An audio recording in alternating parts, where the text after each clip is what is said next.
And then to top it off, my stepmom had started making up stories about me to lie to my dad.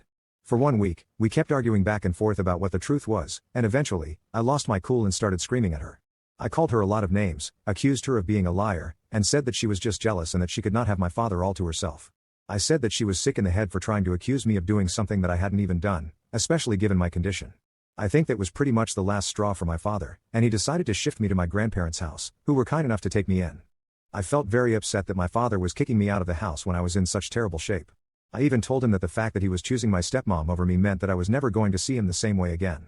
He said that I apparently needed to be disciplined, and he couldn't keep hurting his wife just because I did not know how to behave myself and wanted to be a brat. So it was very obvious to me that he had chosen her side and had decided to believe my stepmom's version of what had happened because he did not trust me. It was really heartbreaking for me, and after that, I made up my mind that I was never going to speak to him again. It was a very hard decision for me to make because, right from my childhood, it had just been me and him. My stepmom had never really been part of my family in my head, she had been there all along, but I never considered her a part of the family because I'm pretty sure that in her head, she did not consider me family either.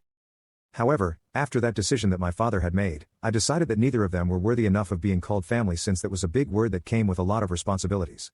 My father had tried to be there for me initially, and I respected that, but in the end, he valued my stepmother a lot more than me. After I moved in with my grandparents, they were the ones who took care of me and even hired a full-time nurse to help me out. They were nice people, and I had always had a good relationship with them. The only reason I had not moved in with them earlier was just because I was still holding out hope that maybe my father would change eventually, but he did not. Tough luck for me.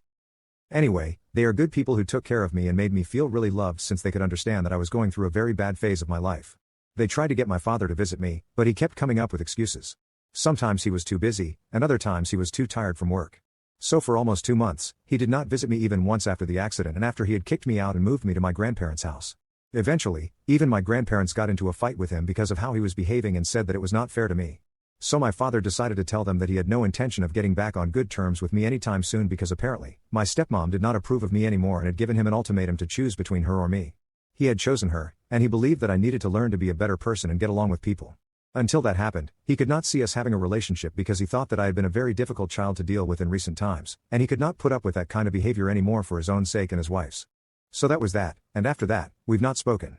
My grandparents were the ones who sent me to college after I had recovered, and they have been there for me all along. 2 years have passed since then, and I'm going to graduate in 1 year now.